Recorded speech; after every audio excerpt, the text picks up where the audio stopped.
Interview you, sir. We are big fans. Yes.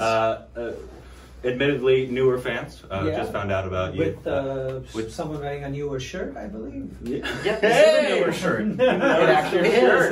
Thank you. You win. It is. Exactly. But all of our subscribers are huge. You're a legend. You're an icon to millions of people around the world. That's what we found. That's how we found out about you. We watched your video online. It's called Horse Running. I don't know. That was our first exposure. And I felt like I had to talk to you immediately. So thank you so much for allowing us to. Oh, hey, it's a pleasure. I mean, glad that we could make it happen. Yes. You know, with all this tight schedules. Yes.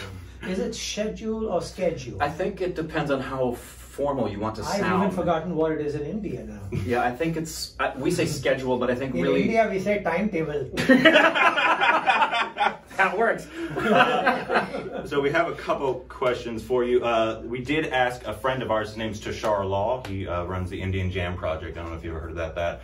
He's an Indian, and he takes classical Indian instruments and puts them into Western songs like The Dark Knight, the composition, and different stuff like that. And so he actually helped us out because you're one of his idols. And so all the smart questions will be from him. Yes, and all the dumb ones will be. Yeah, and all the other ones will be from us. So you'll be able to know the difference quite easily. I'll pick the smart one. Good.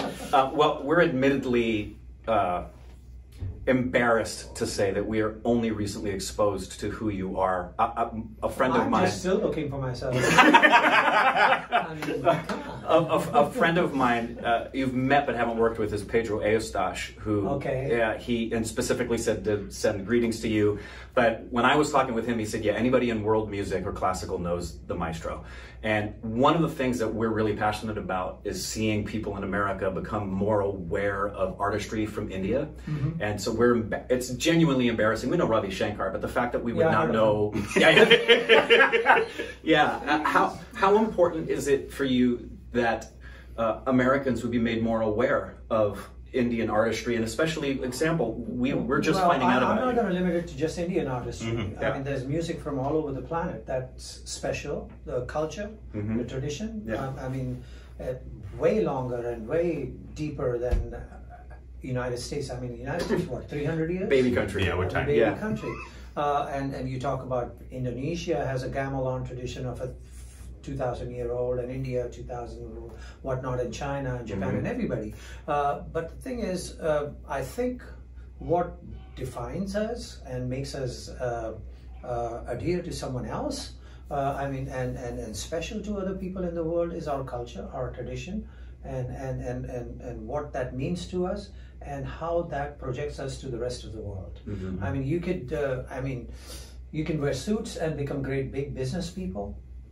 But then that's what you will be, people sitting in a conference room and so on and everything. It's not about your culture and tradition anymore. Right. And so one thing that India became well known for, and I'm talking about before India became an economic power. At this point, we were like a fourth world country at that time. And the people still flocked to India because of their history, their culture, their tradition, the meditation, the spiritual energy that it projected, the music, everything, yoga. That's, people went for that, and that's Indian culture. That's what we all grow up with, and that's what makes us the humans we are, and that's what also makes other people from all over the world respect us. So it's very important that not only India, but in America, people understand the culture and tradition of every other place. Like, for instance, I'm playing with Bela Fleck, the banjo player. How many people know that banjo comes from Africa? I just learned that. Just learned that from now. Hey, cool. You're a great teacher. We always learn something new. Here we go. Absolutely. So, love that. And there it is. I mean, so there's a lot of our culture in America which actually is not American. It comes from somewhere else. Right. And it's best to go look out there and connect the dots and plug into the roots where it all comes from. It just makes people in America that much more better, that much more worldly, that much more panoramic in their view.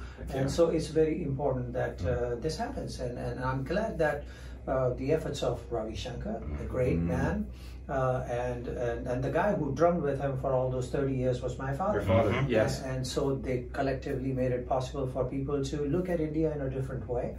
And now it has, of course, become Bollywood and you know, all the business people and the Ambanis and this and that and everything. And the guy built the most expensive house in the world, $1 billion house in Mumbai. $1 billion house. $1 billion house in Mumbai. $1 billion house. You bought that house? No, I didn't. Yourself? I actually, I can't wait to see it. I drove by it and felt, you know, rich for a second. Yeah, when you went by, just driving by it, it gave you the aura of, the wealth. Yeah, you know, I soaked it in. Yeah. And then went home and looked at my place, and it all kind of disappeared. But that's how it happened. Yeah. So, but anyway, so there it is. In your answer to your question, yes, America should look at the world out there, not through how much money they have, what kind of armies they have, how many times they've sent rockets to the moon or whatever, but what culture they represent, what their tradition is, and so the humanness of that place. That's great. I'm going to ask you a question. I'm not a musician. He is a musician. That's your problem. Yeah, I know. I'm sorry. But Can't help you we've seen quite a few of your videos now, and what I'm actually astonished by is the fact that I know you say that you, when you in Indian music, it's very spontaneous where you're playing. It doesn't look like you're thinking at all when you're playing. Okay. And is that the case? Is it kind of just your hands do whatever they want? Well, or I tell you, I'm sweating buckets while I'm playing. You know, it's like, God, I hope I get this right. Yeah. Really? Oh yeah. Is that while you're performing? That's while you're performing. Interesting. And what's interesting about improvising is that when you come up with a new thought, and you put it into action, and it's a simple idea, and you play it. The fun thing is that you can hover around it for a little bit until something new strikes you. And then when it strikes you, insert that in. So that's the fun about improv. But when you're playing a song that is corralled and into being a certain way, and there's only very little place for you to be able to be creative, you don't have much time to be able to make things happen. So that's when things go a little awry for you. I mean, when I play with Bela Fleck and Edgar Meyer and these people that are playing tonight, we have a bit organized arrangement for the songs, and there's very few little pockets in and there where you can just go and do your thing and talk to each other and and in that you better have your files in the right order, and the memory chip properly cleaned and freshened and rebooted. If not, then you're in trouble. Well, it's very impressive because it looks like it's just done with ease and like the second nature. We're smiling and everything, and I got this. Facing hey, I know what I'm doing. But in the meantime, I wish this comes through properly. Wow, yeah, because the last one we were watching, the last video we saw of you playing, I had two thoughts. And the first one was, you're an artist who seems like, from intuition to application, it's just, sometimes, like you said, there's not even a thought process, it's just intuition to application. Well, I mean, when you've been doing things for this long, sure. I mean, I've been playing professionally for about, 53, 54 years. Yeah, and you've gone through every possible combination and permutation, musically speaking, and have played with so many zillions of musicians, so their thought process have lined up inside of you. So it is possible for me to be more, what should I say, impulsive. Yeah, it is absolutely possible. I mean, I can take the leap of faith, just jump right down and hope I land on my feet. Right. If I don't, because I've been doing it for so long, it is possible for me to bank and glide. Make a correction. Make corrections. And to make corrections, I can, just grab onto tried and true. There's like 500 different things that have been done before, and they're all there, ready, and will you got the kind toolbox. of relate to stuff that you're doing. You just pick on that and hang on for dear life, like life jacket, and it works. Well, you are, for me, I've never witnessed a person who has such mastery over an instrument at the level that you do. We've made comparisons to our exposure to instrumental mastery that we've watched people like with the electric guitar, or people who can master the piano, Stevie Ray Vaughan, Jimi Hendrix, some of the classical cellists and everybody else. I've not witnessed anybody who, from my perception, had greater mastery over an instrument, even dancers and their instruments, than what I've watched from you. Well, not to get serious about it, but I mean, it's a relationship with your instrument. That's what it is. I mean, in India, we definitely believe that each instrument has a relationship with the instrumentor. It's clear when you're playing. It's very clear. But it's not a relationship of me master, you horse, and I command you. Right. There is a spirit inside of the instrument. We definitely believe so. And what you end up doing for the first 15, 20 years of your life is trying to establish a relationship with that instrument. Wow, what a great statement. And when you do that, the instrument is ready to do your bidding. Because your friends, your brothers, your husband and wife, your whatever you are, and your relationship with it. And that's why you see so many musicians traveling, and they're so careful with their instrument. They want to make sure that it's okay, it's packed right, and it's all that. And it's simply because it's half of it is me, half of it is the instrument. If it decides to not respond today, I'm dead in water. Right. I have no idea where I'm going. Up the creek with pedal. No Yeah. So so that is what I believe happens. And when I'm playing on stage, I am totally convinced that I'm not going to be hung out to dry by my instrument. The spirit there. Yeah. That it'll come to my rescue if it needed. So I'm happy to just jump into any kind of fray, move in any kind of area, jump down the waterfall, whatever, or take a flight. Yeah. And it's fine. Is tabla something you think anyone could play, or should they have a natural affinity or giftedness toward it? Do you personally think? Tabla as a traditional instrument from India. Playing all the traditional repertoire and stuff, not so easy. But as a percussion instrument, yes, anybody can play it. Yeah. It's like a tabla player, like me, can play bongos. Right. Or play congos, and because they all have relationship and percussion. Right. So in that sense, you can take all that technique and just transpose it onto the tabla, because it's a percussion instrument.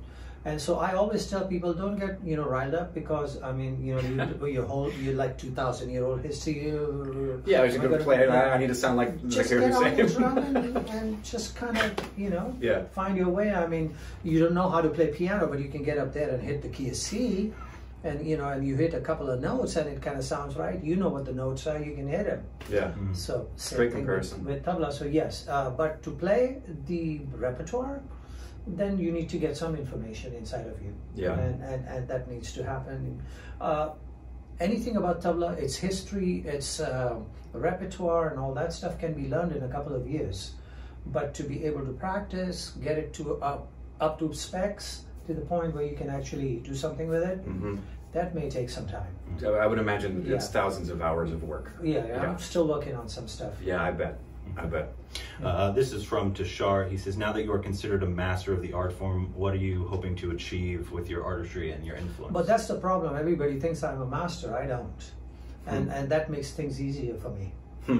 Yeah, absolutely it would. I mean, it's like I'm down here. You guys think I'm up there, but no, I still got a ways to go. Yeah. But the thing, my father always told me, don't try to be a master. Just try to be a good student, and you'll get by just fine. Great. And when it comes to art and culture and creativity, all you can be is a student, because there's every day something new to learn.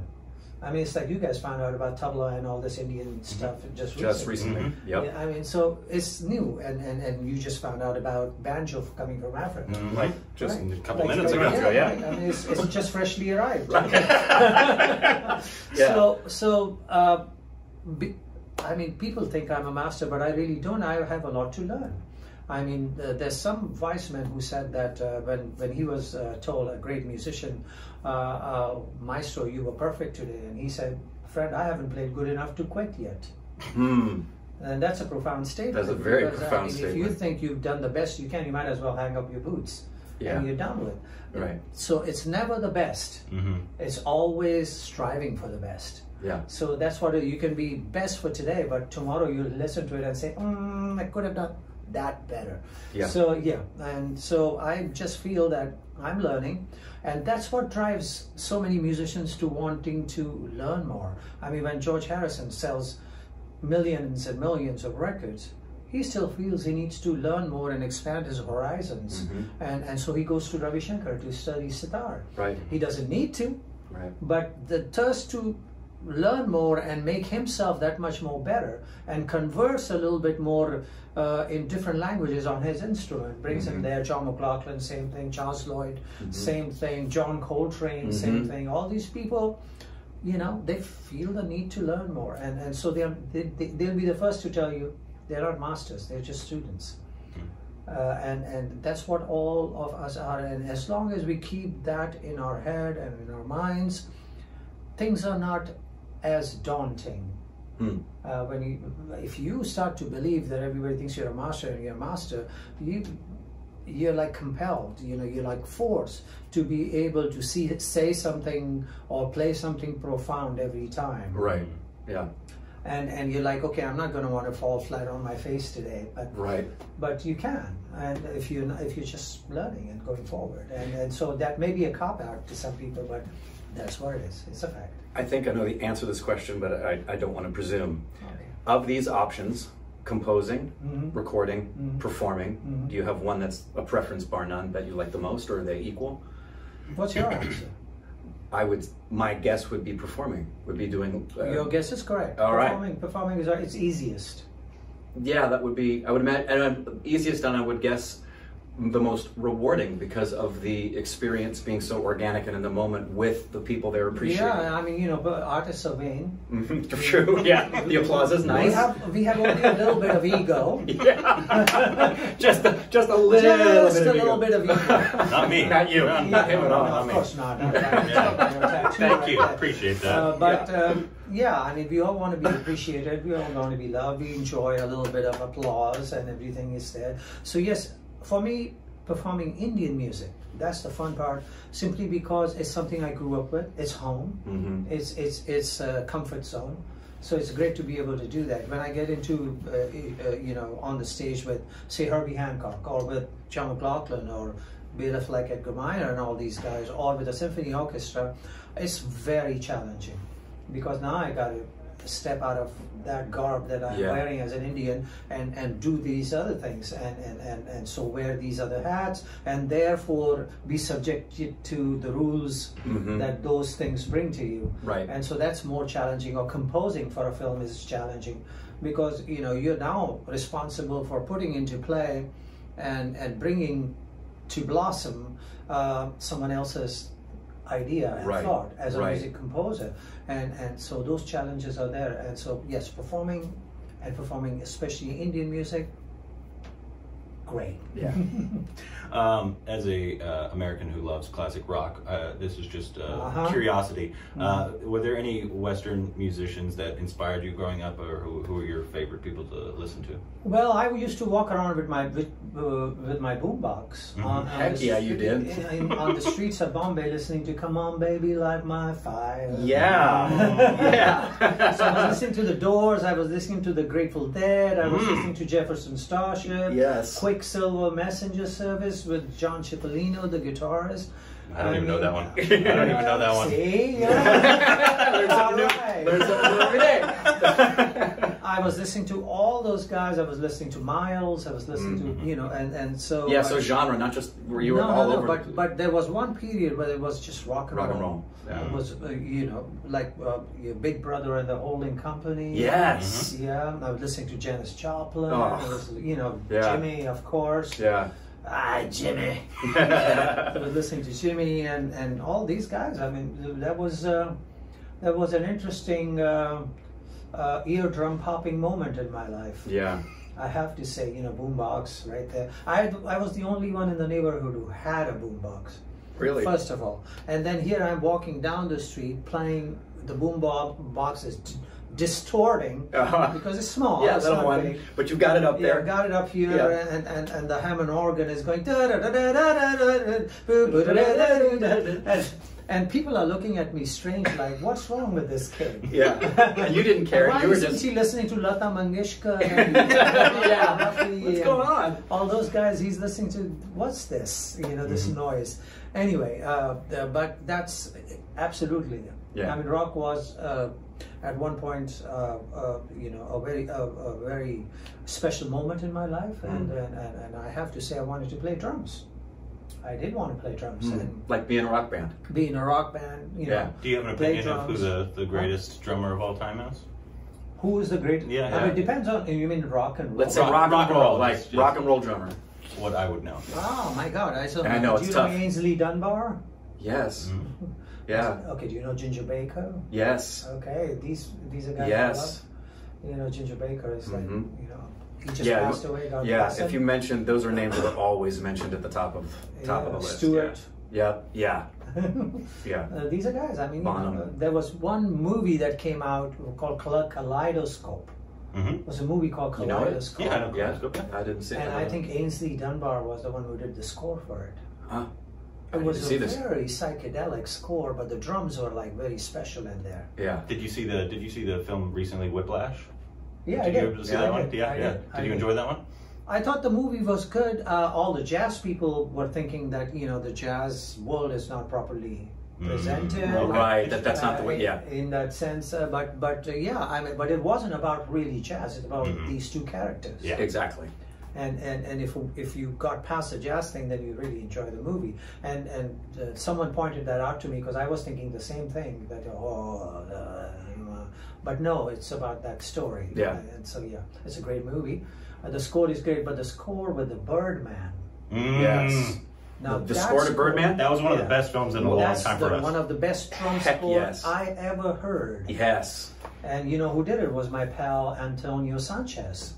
I did not know that. Now you know that. Yeah. Learning so much new every day. Antonio Sanchez is really one of the great drummers of our time. Yeah. And he, of course, the director of the movie is from Mexico. And so was Antonio Sanchez, and Antonio did. Was he actually on the kit in those shots when they went through? Yes, he is. That was actually him? Oh, that was him on the kit? Yeah. Okay. And at the Oscars he played it. But of course, it wasn't the score wasn't did not qualify to be, you know, chosen. But in all other, you know, festivals or something, it won. Yeah. But not at the Oscar. But it was really a great score. One of the best use of drums that I ever saw. That's one of our favorite films. We love that film. Love that film. And Michael Keaton was good. Wasn't he? Yeah. Yeah, we just everything about that film. That's one of our favorite films. Love. We left the theater all three when that movie was over. We're like, okay, so that was the best picture of the year. Yeah. And it was, wasn't it? It was. It was. You've collaborated with obviously a ton of people. Is there anybody that you haven't collaborated with, Western or Indian, that you'd like to collaborate with? Well, apart from the fact that I'm still trying to get better and better with the collaborations that I am in. Because the more you play with them, the more you get to know them, and things open up and reveal themselves, and the conversation gets deeper and more words appear and all that. So I'm still playing with John McLaughlin 40 years down the road. I'm still now making a record with Mickey Hart of the Grateful Dead.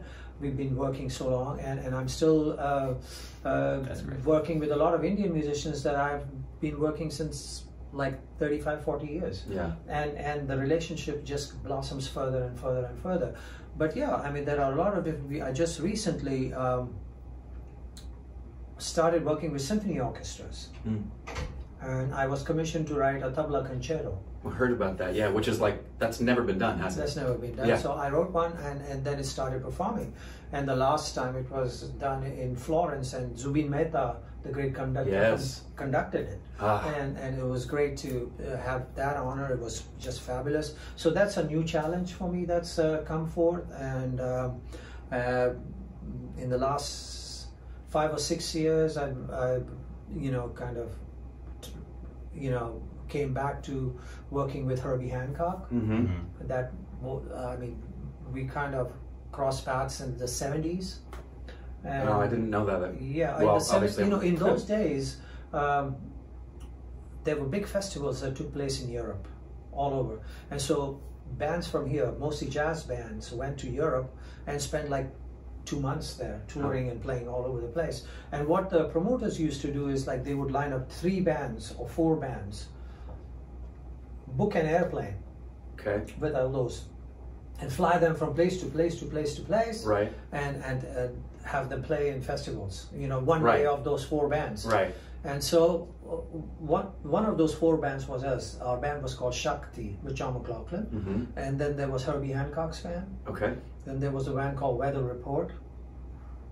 It was a band with Joe Zawinul and Wayne Shorter and Jaco Pastorius, and one of the top bands of that time, Weather Report.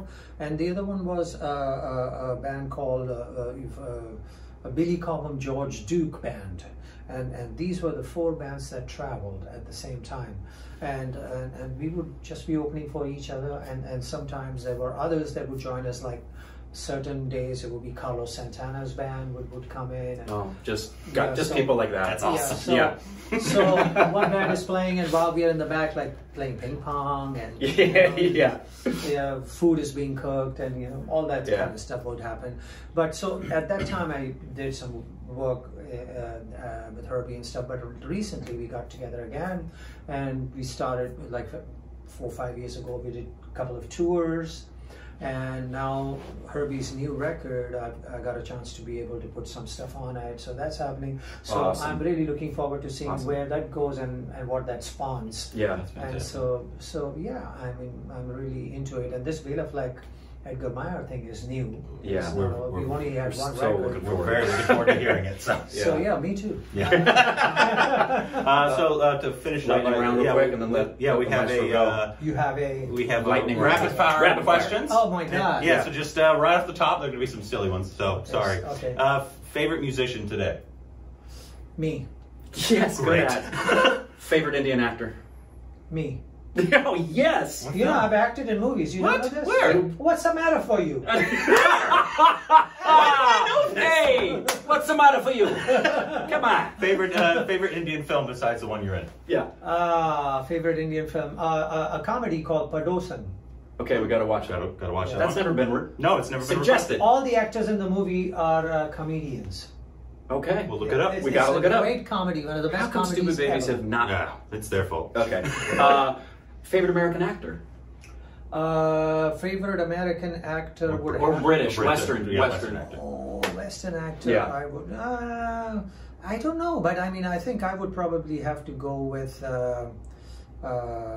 what's his name? Oh my God. Corbin Miles. Huh? That's me. That's him. It's okay.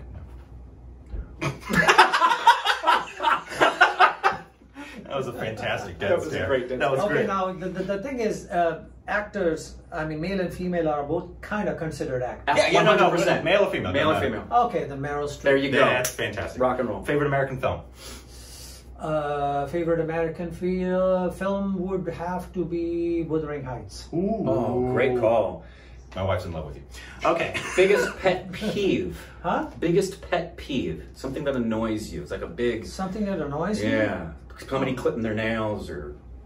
Actually, what annoys me is potholes on the road. Welcome to LA. LA. Totally agree with you. Coffee or chai? Coffee. Hey. Although I sold chai. You sold chai? Did you? Yeah, for 20 years I sold Taj Mahal tea on television. We didn't do enough research. Did ads. Yeah, no. You're looking at the guy who's doing all sorts of things, okay? You didn't... I did ads for TV ads. Did you do any ads for Hajmola? Because that's been really big for us. Yeah. The who? Hajmola. I actually did one. Did you really? Yeah, there was an ad that I was sitting and in an airplane and this lady was sitting next to me and saying, are you Zakir Hussein's younger brother? Because I mean, I'm supposed to have Hajmola and I'm supposed to be, you know, so. Wow, I gotta find that. So I said, no, I'm sorry, I'm Zakir. He said, oh, you look so young. Yeah. That's great. That's awesome. Okay. You go ahead. The favorite thing about touring? Food. Awesome. Good. Okay. Least favorite thing about touring? Cold food. Yeah, food that's like not prepared. Yeah. What's an instrument you wish you could play? God, actually, I really love to play the tabla. I think this is the best instrument that I can. You know, there used to be somebody who would ask a great piano player, you know, that, okay, if you were to not play piano, which instrument would you play? Right. And he said tabla. And he was asked why. He said, well, because he thinks that it's one of the most complete instruments it is an amazing out instrument. there in the world. It is an amazing instrument. But I would like to be able to reverse that thought and be able to play the piano. I can play a little bit, but I was going to say, for compositions, you can teach each other. He plays piano. Oh my God! So there you go. I write. I was going to say, you write stuff with piano. So yeah, but it's like, yeah. Okay, all right, okay, I get this. Yeah, but Sibelius helps. Yeah, and last question this round. What's the hardest thing about playing tabla? There's no hard thing about playing tabla. It's all joy and happiness. That's beautiful. That's great. Thank you so much. We really appreciate you allowing us to sit down and talk with you. It's my pleasure. And thank you for buying a new shirt. You're very welcome. It's actually a running joke. It is a running joke. It was picked out It's by quite Johnny. funny, but thank you so much. We very much look forward to listening to your concert. Thank you so much. so much. Thanks for coming by.